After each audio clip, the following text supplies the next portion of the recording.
Ketika tentara Allah melipir ke tenggorokan Yahya Waloni, ditulis oleh Argoja Vires di seaworld.com.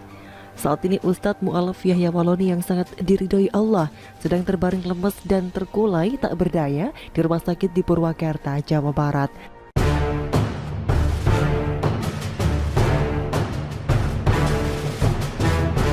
Sebelum berlanjut, silakan untuk klik tombol subscribe dan nyalakan loncengnya agar Anda yang pertama kali mendapat informasi dari kami. Pasalnya tenggorokannya yang sering teriak lantang kopar kapir itu kini dijadikan mabes oleh bala tentara Allah.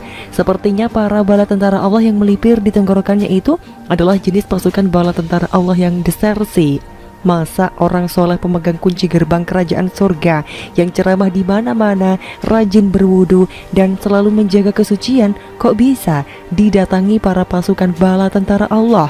Apalagi Yahya Waloni juga nggak makan daging babi rica-rica, nggak makan daging guguk, apalagi bipang itu. Beliau hanya makan daging binatang yang halal dan disembelih, makan daging yang dimasak, bukan yang mentah. Beliau juga nggak makan darah seperti para kaum kafirun, sebab Yahya Waloni sangat ngerti dalam darah bersemayam beragam bakteri penyakit. Saban hari Yahya Waloni rajin baca Al-Quran dan berzikir, rajin pula membasuh tangan. Harusnya bala tentara Allah nggak boleh menyerbu tenggorokan orang soleh yang selalu menjaga kesucian. Sebab manakala ajaran agama gak diamalkan, maka Allah akan mengirim macam-macam tentara. Salah satunya tentara Allah yang datang terakhir yang bernama Corona. Apalagi saat ceramah, Yahya Waloni hakul yakin bahwa virus Corona gak bakal bisa nyerbu masuk ke dalam masjid. Kalaupun ada, maka sudah pasti beliau beserta para jemaahnya akan tertular itu virus. Tidak ada musibah menimpa seseorang kecuali atas izin Allah. Di dalam masjid begini gak ada virus. Begitu kata Yahya Waloni, biar kupingnya Corona tambah panas.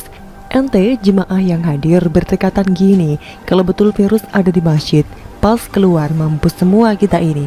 Lanjut Yahya Waloni yang saat ini sedang megap-megap sendirian di ranjang rumah sakit macam ikan yang kekurangan oksigen, menggelepar di dalam pukat nelayan.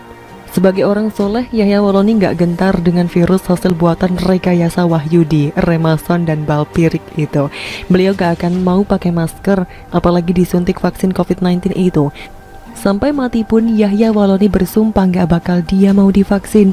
Sebab Yahya Waloni sangat yakin dia gak bakal kena corona. Sebagai ulama terlaris sepanjang masa yang dilindungi Allah, beliau pun menasihati kepada Presiden Jokowi agar menyerukan kepada masyarakat supaya gak usah pakai masker lagi. Kalau saya boleh saran ke Pak Jokowi dan Pak Ma'ruf, Pak Jokowi, Pak Ma'ruf, bagaimana kalau kita sepakat bangsa ini berhentilah ribut-ribut, lepaslah masker-masker semua, gak usah percaya tuh COVID, percaya sama Allah Subhanahu Wa Taala saja, ujar Yahya Waloni yang saat ini lagi lemas di ranjang rumah sakit bertasbihkan selang oksigen yang dicharger di dua lubang hidungnya itu. Yahya Waloni juga mengajarkan kepada para jamaahnya harus berani lepas masker. Maksud Yahya Waloni begini, punya otak bu ya waras. Manusia tuh ya dibesarkan dan dididik supaya punya akhlak dan moral. Lalu kenapa setelah dewasa ente kok malah jadi bodoh? Kura-kura begitu kali. Tapi beliau yakin kok jamaahnya yang pakai masker bukan karena takut kena corona, akan tetapi karena ngeper entar ditangkap lagi macam imam besar baliho itu yang melanggar protokol kesehatan. Coba saya tanya ke jamaah, mau nggak lepas masker? Antum kan pakai masker ini. Saya tahu bukan takut penyakit, bukan? Kalau takut penyakit nggak mungkin datang ke sini. Antum pakai masker ini karena antum takut didelik, ditangkap, diproses, kena pasal COVID. Begitu kata Yahya Waloni yang saat ini tenggorokannya yang bau banget itu dijadikan mabes sama bala tentara Allah yang desersi.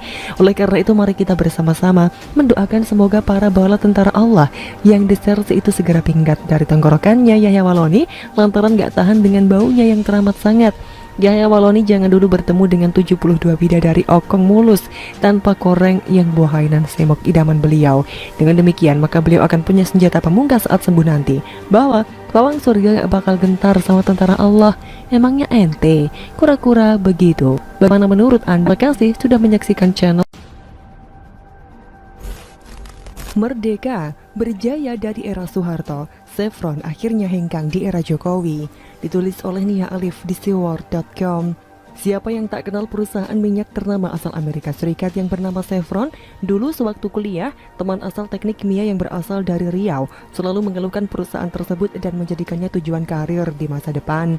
Sayangnya, Chevron kini harus pamit dari Blok Rokan setelah hampir seabad menancapkan kukunya. Direktur Utama Pertamina mengungkapkan bahwa ini adalah kado kemerdekaan Republik Indonesia, di mana kekayaan hasil bumi akhirnya kembali ke pangkuan Ibu Pertiwi.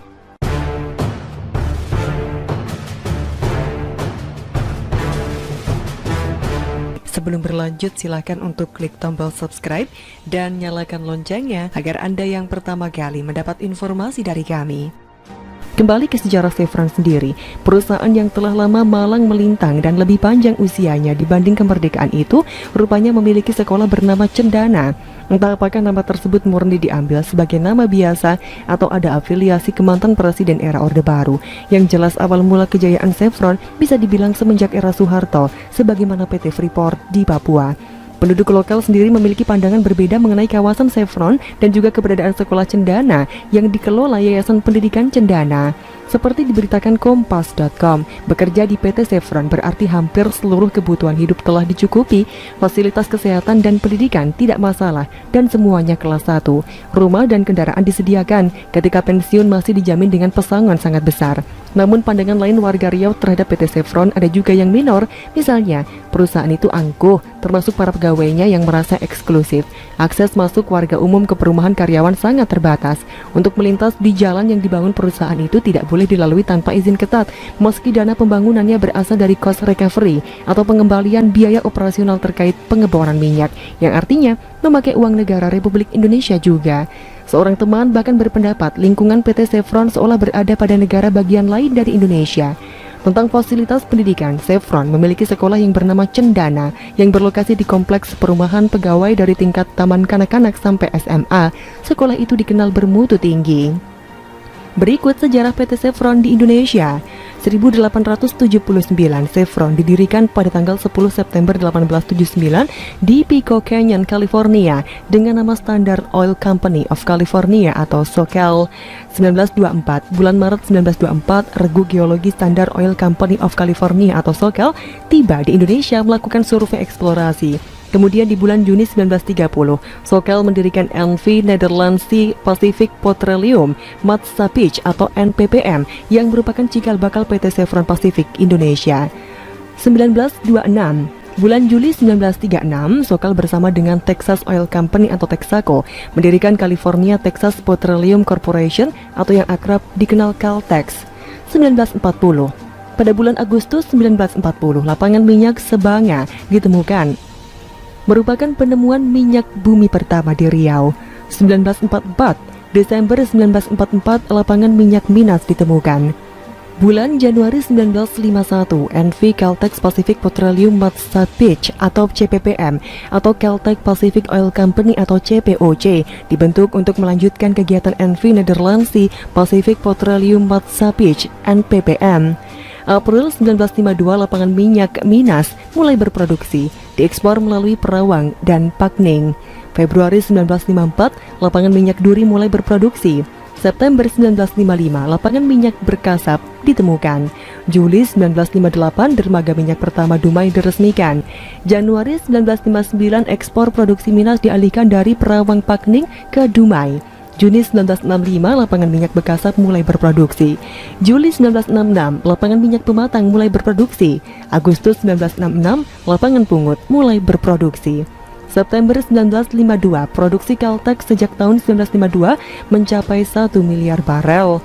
Mei 1969, produksi lapangan minyak Minas berjumlah 1 miliar barel. Januari 1973, lapangan minyak Petahapan mulai berproduksi. Mei 1973, untuk pertama kali produksi mencapai 1 juta barel sehari.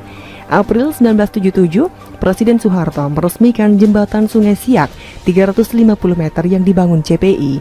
Mei 1980, stasiun pengumpul GS2 yang pertama dari 6 GS dalam proyek EOR mulai dioperasikan. September 1983, Bayan Office Rumbai bertingkat 3 diresmikan. Maret 1990, Presiden Soeharto meresmikan DSF. 11 Maret 1995, SBU mulai diimplementasikan. Mei 1997, Main Office Dumai diresmikan. Tanggal 15 Oktober 2000, Chevron mengakuisisi Texaco, menjadikannya perusahaan minyak terbesar kedua di Amerika Serikat dan keempat terbesar di dunia. Perusahaan gabungan ini menjadi Chevron Texaco. Tanggal 9 Mei 2005, Chevron Texaco kembali mengubah namanya menjadi Chevron. Texaco tetap menjadi salah satu merek di bawah Chevron Corporation. Terhitung sejak 16 September 2005, PT Caltech Pacific Indonesia atau CPI mengganti namanya menjadi PT Chevron Pacific Indonesia atau CPI. Pada 19 Januari 2010, pemerintah tidak memperpanjang kontrak kerjasama produksi atau Production Sharing Contract PSC PT Chevron Pacific Indonesia atau CPI di Blok Langgak. Selanjutnya dikelola oleh PT Sarana Pembangunan Riau atau SPR. Tanggal 31 Maret 2017, Chevron Geothermal Indonesia Darajat dan Salak pindah kontrak ke Star Energy.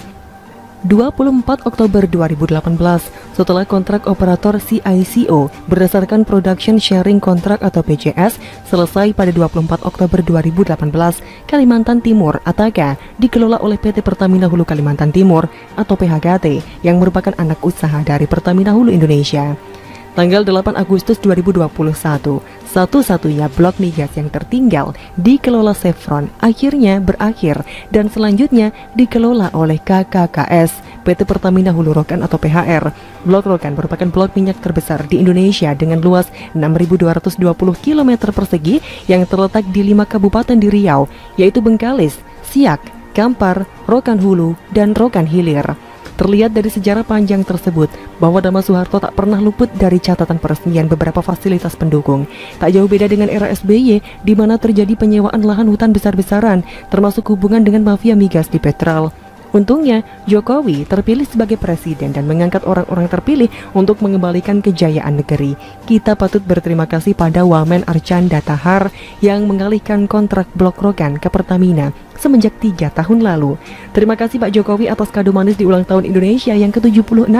Semoga saja semakin banyak sumber daya alam milik bangsa yang bisa dimanfaatkan secara optimal, terutama yang ramah lingkungan untuk mengatasi dampak perubahan iklim.